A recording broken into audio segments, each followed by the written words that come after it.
बहुत पुराने समय की बात है। एक बहुत गरीब औरत ने एक सुंदर बेटे को जन्म दिया। उस बच्चे के हाथ पर नीले रंग का एक बड़ा सा दाग था, जो पंडितों के अनुसार उसे भाग्यवान बना रहा था। उसके जन्म के साथ ही उस गांव के ज्ञानी ध्यानी पंडित ने भविष्यवाणी की कि यह बच्चा 14 साल की उम्र में एक राजकुमारी से विवाह करेगा और खुद राज करेगा। एक दिन ऐसा हुआ कि एक राजा शिकार खेलते हुए रास्ता भूलकर उसी गांव में आया जहां उस बालक का जन्म हुआ था। गांव वालों ने उस राजा को पहचाना नहीं, क्योंकि उन लोगों ने कभी उसे देखा ही नहीं था। गांव के एक बूढ़े ने बातों बातों में राजा को बताया कि कुछ दिनों पहले उनके गांव में एक ऐसा बच्चा पैदा हुआ है जो 14 साल की अवस्था में इस राज्य के राजा की लड़की से विवाह करेगा। राजा को यह बात सुनकर बहुत गुस्सा आया, क्योंकि कुछ दिन पहले उसके घर में एक बेटी का जन्म हुआ था।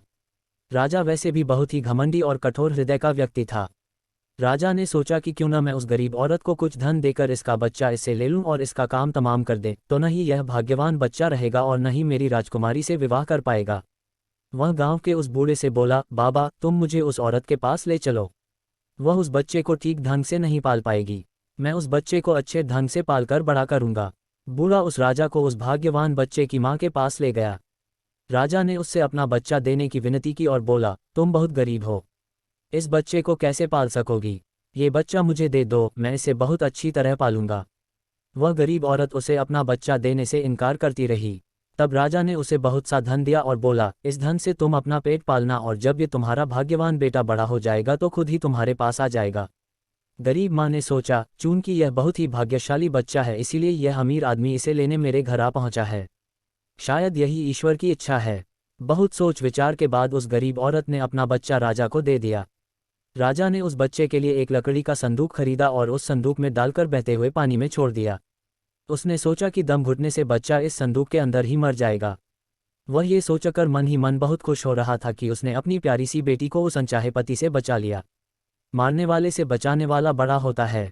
यही उस बच्चे के साथ भी हुआ। वह लकड़ी का संदूक बहते बहते एक पंचक्की में जाकर अटक गया। उस पंचक्की पर काम करने वाले नौकर ने जब वह लकड़ी का बक्सा देखा तो बहुत खुश हुआ। उसने सोचा कि उस बक्से में जरूर ढेर सारा धन होगा। उसने पानी में घुसकर इस संदूक को बाहर निकाला। जब उसने संदूक को खोला तो देखा कि गंदे से कपड़े पहने एक बच्चा उसमें सो रहा था। नौकर ने सोचा कि यह बच्चा मेरे किस काम का, क्यों न मैं इस बच्चे को पंचक्की के मालिक के पास ले जाऊं। वह जरूर इसे अपने पास रख लेगा, क्योंकि उसका अपना कोई बच्चा नहीं है। ऐसा सोचकर वह नौकर उस बच्चे को अपने मालिक के पास ले गया। पंचक्की का मालिक उस बच्चे को देखकर बहुत खुश हुआ। उसने सोचा कि शायद ईश्वर ने उसकी पत्नी की प्रार्थना सुन ली और इस बच्चे को उसके पास भेज दिया। उन दोनों पति पत्नी ने बड़े प्यार और लगन से उस बच्चे को पालना शुरू किया। जैसे जैसे कह बच्चा बड़ा होता गया उसके चेहरे पर तेज आता गया। उसे कोई भी देखता तो देखता ही रह जाता। एक दिन एक घटना ऐसी घटी जिसने उस बच्चे के जन्म के समय की भविष्यवाणी को सच्चा सिद्ध कर दिया। राजा किसी काम से उसी रास्ते से बाहर जा रहा था जिस रास्ते पर वह पंचक्की थी। रास्ते में अचानक बहुत बड़ा तूफान आ गया तो राजा को उसी पंचक्की के पास रुकना पड़ा। राजा ने उस सुंदर से युवक को दुकान पर बैठे देखा तो उस पंचक्की के मालिक से पूछा, क्या ये तुम्हारा बेटा है? ये तो बहुत ही सुंदर है। चक्की का मालिक बोला, यह मेरा बेटा ही है, क्योंकि हमने ही इसे पाल पोस कर बड़ा किया है। आज से करीब 14 साल पहले ये बच्चा हमें एक लकड़ी के संदूक में मिला था। राजा को पुरानी बातें एकदम ताज़ा हो गई। उसे चक्की के मालिक की बात सुनकर बहुत आश्चर्य हुआ कि वह बच्चा, जिसे वह अब तक मरा हुआ समझ रहा था, अभी तक जिंदा है। उसने उस लड़के को खत्म करने की तरकीब फिर सोची। वह पंचक्की के मालिक से बोला, क्या आप इस लड़के को मेरा एक काम करने की आज्ञा दे सकते हैं? मैं रानी के पास एक पत्र भिजवाना चाहता हूँ। ये पत्र बहुत ही जरूरी है। मैं इस काम के लिए इसे सोने के 2 सिक्के दूंगा। लड़के ने फौरन हाँ कर दी और चक्की का मालिक भी उसे भेजने के लिए तैयार हो गया। राजा ने झट से अपनी रानी को एक पत्र लिखा। उसने लिखा, जैसे ही ये लड़का तुम्हारे पास मेरा ये पत्र लेकर पहुंचे तुम इसे मरवा देना और महल से दूर दफना भी देना। ये सब कुछ मेरे वापस आने से पहले हो जाना चाहिए। इतना लिखने के बाद उसने मुहरबंद वह पत्र उस लड़के को दे दिया। लड़का उस पत्र को लेकर राजमहल की ओर चल दिया। वह आज तक अपने घर से कहीं बहुत दूर नहीं गया था, अतः राजमहल का रास्ता नहीं ढूंढ सका और जंगल में ही भटकने लगा। शाम ढल चुकी थी, तभी अंधेरे में उसे दूर से रोशनी आती दिखाई दी। वह दौड़कर उस रोशनी की तरफ गया तो देखा कि वहां पर एक छोटा सा कच्चा घर था। उस घर में कोई दरवाजा नहीं था। जब वह उस घर में घुसा तो उसने देखा कि एक बूढ़ी औरत आग जलाए बिल्कुल अकेली बैठी है। वह औरत उस लड़के को अपने सामने देखकर डर गई। उसने लड़के से पूछा, बेटा तू कहाँ से आ रहा है और तुझे कहाँ जाना है? लड़के ने जवाब दिया, मैं पास के गांव की पंचक्की से आ रहा हूं और रानी माँ को ये खत देने जा रहा हूं। पर मैं इस जंगल में अपना रास्ता भूल गया हूं। रास्ता ढूंढते ढूंढते शाम हो गई। अंधेरे में मुझे यही घर दिखाई दिया, इसलिए मैं रात गुजारने के लिए यहाँ आ गया। उस बूढ़ी औरत को उस लड़के पर बहुत दया आई, क्योंकि वह डाकुओं के ठहरने की जगह थी और वह बूढ़ी औरत उन डाकुओं की नौकरानी थी। उसे डर था कि अगर डाकुओं ने उसे देख लिया तो उसे मार डालेंगे। लड़के को ये जानकर पहले तो कुछ डर लगा कि वह डाकुओं के घर में घुस गया है, पर अंधेरे में कहीं और जाना भी आसान काम नहीं था, और दिन भर चलते रहने के कारण वह बहुत थक चुका था, सो उसे बहुत जोरों की नींद आ रही थी। वह उस बुढ़िया के कहने पर घर के एक कोने में चुपचाप जमीन पर सो गया। आधी रात के बाद जब डाकू उस घर में आए तो किसी और को अपने घर में सोता देखकर अपनी नौकरानी पर बहुत गुस्सा करने लगे। बूढ़ी नौकरानी ने उन्हें सारी बात बता दी और वह चिट्ठी भी डाकुओं के सरदार के हाथ पर रख दी जो उस लड़के ने उसे दिखाई थी। राजा की मोहर देखकर उन डाकुओं को उस चिट्ठी पर कुछ शक हुआ। सरदार ने बड़ी सावधानी से उस चिट्ठी को खोलकर पढ़ा तो सोते हुए उस लड़के पर उसे बहुत तरस आया। उसने उस चिट्ठी को फाड़ दिया और एक दूसरी चिट्ठी उसमें रख दी। उस चिट्ठी में लिखा था, जैसे ही ये लड़का राजमहल में पहुंचे तुम इस लड़के से अपनी राजकुमारी का विवाह कर देना। ये काम मेरे वापस आने से पहले ही पूरा हो जाना चाहिए। ये खत उन्होंने उस लड़के के सामने रख दिया और सुबह होने से पहले ही डाकू वहां से चले गए। सुबह जब वह लड़का सोकर उठा तो उस बूढ़ी ने उसे कुछ जलपान कराया। फिर वह लड़का राजमहल की ओर चल पड़ा। राजमहल पहुंचकर उसने वह खत रानी माँ तक पहुंचा दिया। रानी ने जब खत पढ़ा तो उसे बड़ा आश्चर्य हुआ कि राजा ने ये कैसी आज्ञा दी है, एक अनजान लड़के से वह अपनी राजकुमारी का विवाह कर दे। खत पर राजा की मोहर लगी हुई थी, अतः ये कोई धोखा भी नहीं हो सकता। राजा के वापस आने से पहले ही उसे अपनी बेटी का विवाह इस लड़के से करना था। रानी ने लड़के को अपने पास बुलवाया। उसका भोला भला और सुंदर चेहरा उसे बहुत पसंद आया और उसने अगले ही दिन उससे अपनी बेटी का विवाह कर दिया। लड़का राजकुमारी के साथ सुख से उस महल में ही रहने लगा। कुछ महीनों बाद राजा वापस अपने राजमहल में आया तो उस लड़के के बारे में जानने के लिए बहुत उत्सुक था, पर उसे जब ये पता लगा कि रानी ने राजकुमारी का विवाह उसी लड़के से करवा दिया है तो उसे बहुत गुस्सा आया। जिस बात को वह नहीं होने देना चाहता था उसकी पत्नी ने वैसा ही कर दिया। उसने अपनी पत्नी से वह खत मांगा। राजा ने उसमें उस लड़के से राजकुमारी के विवाह की बात लिखी देखकर हतप्रभ रह गया। उसे लड़के पर शक हुआ कि वह पढ़ा लिखा है, जरूर रास्ते में खत बदल दिया होगा। उसने लड़के को अपने पास बुलवाया और उसे सच्चाई बताने की आज्ञा दी। लड़का बोला, हे राजन, मुझे कुछ नहीं पता कि इस खत में आपने क्या लिखा था, क्योंकि मैं तो इसे ऐसा ही लेकर आ गया। हाँ, जंगल में मैंने एक पुराने घर में रात जरूर गुजारी थी, क्योंकि मैं राजमहल का रास्ता नहीं ढूंढ पाया था और जंगल में भटक गया था। राजा को उस लड़के की बात पर विश्वास नहीं हुआ। वैसे भी राजा को उस लड़के से बहुत नफरत थी। वह नहीं चाहता था कि उसकी बेटी से शादी करने के बाद वह इस राज्य का राजा बने। वह लड़के से बोला, मेरी गैरहाजिरी में रानी ने मेरी बेटी की शादी तुझ कंगाल से कर दी है, पर मैं इस शादी को तब तक अपनी सहमति नहीं दूंगा जब तक तू मुझे शैतान के 3 सोने के बाल नहीं लाकर देगा। जब तू ये 3 सोने के बाल मुझे देगा तभी सही मायने में उसका पति बन पाएगा। राजा ने ऐसी असंभव शर्त इसलिए रखी थी कि 3 सोने के बाल ढूंढते ढूंढते ही ये लड़का कहीं मर खप जाएगा। इस प्रकार उसे इस लड़के से अपने आप छुटकारा मिल जाएगा। अब लड़के के आगे राजा की आज्ञा का पालन करने के अलावा कोई और रास्ता नहीं था, क्योंकि अगर वह राजा की आज्ञा का उल्लंघन करेगा तो भी राजा उसे मरवा देगा। इससे अच्छा है कि बाहर जाकर ढूंढने पर शायद वह 3 सोने के बाल लाने में सफल हो जाए। वह अगले दिन मुंधेरे ही शैतान के सोने के बाल ढूंढने निकल पड़ा। चलते चलते वह एक बड़े शहर में पहुंचा। शहर की सीमा पर एक बड़ा सा गेट था जिस पर हथियारबंद सिपाही पहरा दे रहा था। सिपाही ने उस लड़के से पूछा, यहाँ तुम्हारा क्या काम है? क्या तुम कुछ समझते और जानते हो? लड़का बोला, मैं सब कुछ समझता और जानता हूँ। सिपाही बोला, अगर तुम सब कुछ जानते हो तो हम पर भी एक मेहरबानी करो। हमें भी बताओ कि शहर की सीमा पर यह जो कुआं है, पहले इससे मीठा पानी निकलता था पर अब इसमें पानी ही नहीं है। ये सूख गया है, क्यों? लड़का बोला, अभी तुम थोड़ा सब्र करो, जब मैं अपना काम खत्म करके वापस आऊँगा तो तुम्हें बताऊँगा। इतना कहकर वह गेट से निकलकर आगे गया। उसके बाद वह दूसरे शहर के बड़े से गेट के पास पहुंचा तो वहां पर भी एक हथियारबंद सिपाही पहरा दे रहा था। उस सिपाही ने भी उस लड़के से पहले वाले सिपाही जैसा सवाल पूछा तो लड़के ने उसे भी वही जवाब दिया। सिपाही बोला, अगर तुम सब कुछ समझते और जानते हो तो कृपा करके मुझे इतना बताओ कि इस शहर की सीमा पर जो सेब का पेड़ लगा है उसमें पहले सोने के सेब लगते थे, पर अब ये पूरी तरह सूख गया है, अब इसमें पत्तियां भी नहीं लगती। ऐसा क्यों? लड़का बोला, थोड़ा इंतजार करो, अपना काम पूरा करके आने पर मैं इसका जवाब तुम्हें बताऊंगा। इतना कहकर वह आगे चल दिया और चलते चलते तीसरे शहर की सीमा पर पहुंचा तो वहां पर एक बड़ी सी नदी थी जिसमें एक छोटी सी नाव थी और एक नाविक उस पर बैठा था। नाविक ने उससे पूछा, तुम यहाँ क्यों आए हो और यहाँ के बारे में क्या समझते जानते हो?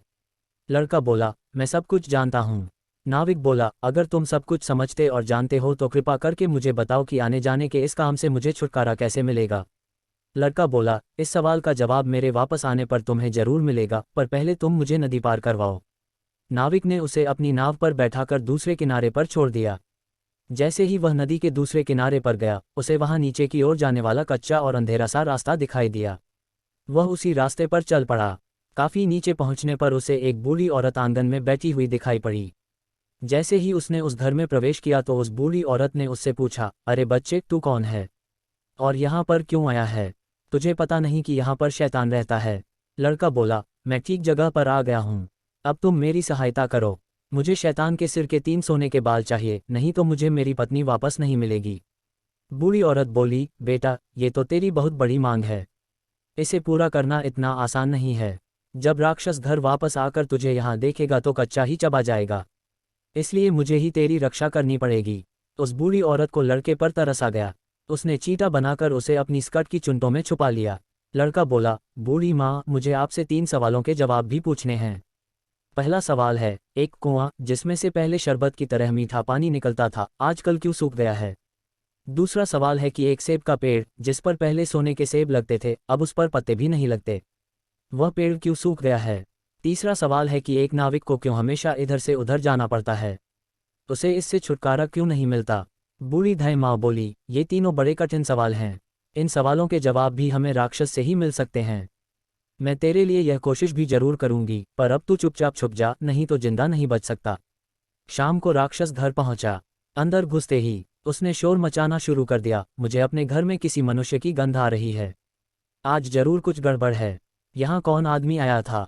इतना कहकर उसने पूरे घर में झांक कर देखा, पर उसे कोई भी मनुष्य नहीं मिला। उसकी धाई माँ उस पर गुस्सा करने लगी और बोली, अभी कुछ देर पहले ही तो मैंने पूरा घर साफ किया है, मुझे तो यहाँ कोई मनुष्य नहीं दिखाई दिया। लगता है तेरी नाक में ही मानस गंध घुस गई है। चुपचाप आराम से बैठ और भोजन कर। राक्षस को जब कोई मनुष्य नहीं मिला तो उसे अपनी धाई माँ की बात पर विश्वास करना पड़ा। वह चुपचाप खाना खाकर वहीं जमीन पर बिछी हुई बड़ी सी चटाई पर लेट गया। लेटते ही उसे नींद आ गई। उसकी धाई माँ भी आज उसके पास बिछी दूसरी चटाई पर लेट गई, क्योंकि आज उसे उस राक्षस के बालों से उसके सोने के 3 बाल तोड़ने थे। जब राक्षस नींद में जोर जोर से खर्टी लेने लगा तो धाई माँ ने उसके सिर से सोने का एक बाल उखाड़ लिया। राक्षस दर्द से कराह उठा, ओ माँ, तू ये क्या कर रही है? मेरे बाल क्यों खींच रही है? धाई माँ बोली, बेटा, मैंने अभी भयंकर सपना देखा तो डर के मारे तेरे बाल पकड़ लिए। राक्षस बोला, ऐसा कौन सा सपना था जिससे तू इतना डर गई? बूढ़ी धाई माँ बोली, मैंने सपने में देखा कि बाजार वाला कुआं जिससे शरबत निकलता था अब सूखा पड़ा है। इसमें किसका कसूर है? राक्षस बोला, इसे सिवाय मेरे कोई नहीं जानता। उस कुएं के नीचे एक बड़ा सा पत्थर है और उसी पत्थर के नीचे एक बड़ा सा मेघ रहता है। अगर उस बड़े से मेघ को मार दिया जाए तो उस कुएं से फिर से शरबत निकलना शुरू हो जाएगा। इतना कहकर राक्षस फिर जोर जोर से खर्टी भरने लगा। धाई माँ को जब विश्वास हो गया कि राक्षस पूरी तरह से सो गया है तो उसने उसके सिर से सोने का दूसरा बाल उखाड़ लिया। राक्षस फिर जोर से चीखा, ओ माँ, ये तू क्या कर रही है? धाई माँ बोली, बेटा, बुरा मत मान, मैंने फिर से एक अजीब सा सपना देखा था, तभी डर के मारे तेरे बाल मेरे हाथ में आ गए। राक्षस ने पूछा, ऐसा कैसा सपना था जिससे तू इतना डर गई थी? बूढ़ी माँ बोली, मैंने सपने में देखा कि उस राज की सीमा पर जो सेब का एक पेड़ है जिस पर पहले सोने के सेब लगते थे अब सूख गया है। इसके सूखने का क्या कारण है? राक्षस बोला, इस पेड़ की जड़ में एक चूहा रहता है जो इसकी जड़ों को काटता रहता है। अगर उस चूहे को मार दिया जाए तो वह पेड़ फिर से सोने के सेब देने लगेगा। पर अब तू मुझे अपने सपनों से परेशान मत कर, मुझे चैन से सोने दे। इतना कहकर थोड़ी देर बाद वह राक्षस फिर जोर जोर से खर्राटे लेने लगा। जैसे ही बूढ़ी माँ को लगा कि राक्षस सचमुच सो गया है तो उसने तीसरी बार सोने का बाल उखाड़ लिया। अब तो राक्षस गुस्से से आग बबूला हो गया और धाई माँ को खरी खोटी सुनाने लगा। धाई माँ उसे शांत करने की कोशिश करने लगी, फिर बड़े प्यार से बोली, बेटा, मैं इन अजीब अजीब सपनों का क्या करूं? अभी अभी मैंने फिर से एक अजीब सपना देखा। राक्षस बोला, ऐसा कौन सा सपना देखा, जल्दी कह, मुझे जोर से नींद आ रही है। बूढ़ी माँ बोली, मैंने सपने में देखा कि मुझसे एक नाविक शिकायत कर रहा था कि उसे हर समय इधर से उधर जाना पड़ता है, उसे इससे छुटकारा क्यों नहीं मिलता? इसमें उसका क्या कसूर है? राक्षस बोला, वह नाविक मूर्ख है। जिस दिन वह किसी और आदमी के हाथ में अपना चप्पू दे देगा उसे हर रोज के आने जाने से छुटकारा मिल जाएगा। इतना कहकर राक्षस फिर से अपनी चटाई पर लेट गया और खर्राटे लेने लगा। अब धाय माँ ने उस लड़के को अपनी स्कर्ट से निकाला और उसे 3 सोने के बाल देकर बोली, अपने तीनों सवालों के जवाब तो तू सुन ही चुका है। अब ये ले 3 बाल और तुरंत यहाँ से भाग जा। लड़के को असली रूप में करने के बाद धाय माँ ने झटपट उसे घर से बाहर निकाल दिया। लड़के ने हृदय से उसको धन्यवाद दिया और अपने ससुर के राज्य की ओर चल पड़ा। रास्ते में उसे फिर वही नाविक और पहरा देते हुए दोनों सिपाही मिले। नाविक ने जब उसे दूसरी ओर उतारा तो वह लड़का बोला, तुम अपना ये चप्पू किसी और के हाथ में दे देना, तभी तुम्हें इस रोज रोज के आने जाने से छुटकारा मिल जाएगा। जब सिपाही को उसने उसके प्रश्न का उत्तर बताया तो उसने बहुत सा धन एक गधे पर लादकर उस लड़के को इनाम के रूप में दिया। वह उस धन से लदे हुए गधे को लेकर जब पहले सिपाही के पास पहुंचा तो उसे भी उसके प्रश्न का उत्तर बताया। उस सिपाही ने भी बहुत सा धन एक गधे पर लादकर उसको इनाम दिया। अब वह सोने के 3 बाल और 2 गधों पर ढेर सारा धन लेकर अपने ससुर के पास पहुंचा तो उसे देखकर राजा हैरान रह गया। तीनों बाल और धन से भरे हुए 2 गधों को देखकर राजा ने उससे पूछा, तुम्हें यह इतना ढेर सारा धन कहाँ से मिला? लड़का बोला, मैं नदी के उस पार गया था, वहां मुझे बहुत सारा धन मिला, उसमें से कुछ धन मैं अपने साथ ले आया। राजा को लालच आ गया। वह लड़के से बोला, क्या मैं भी नदी के उस पार से तुम्हारी तरह कुछ धन ला सकता हूँ? लड़का बोला, क्यों नहीं। उस नदी में नाव पर एक नाविक बैठा है जो अपनी नाव से आपको उस पार ले जाएगा, पर आप उसका चप्पू उससे लेकर नाव को खुद चलाएंगे तो नदी की दूसरी ओर पहुंचकर ढेर सारा धन ले आएंगे। लालची राजा इतना सुनकर नदी की ओर चल पड़ा। वहां सचमुच ही एक छोटी सी नाव पर एक नाविक बैठा था। राजा उस नाविक के पास गया और उसके हाथ से उसका चप्पू लेकर खुद नाव चलाने लगा। अब उस नाविक को रोज के आने जाने से छुटकारा मिल गया और राजा को उस नाविक की जगह हर समय नाव पर इधर से उधर जाने की सजा मिली।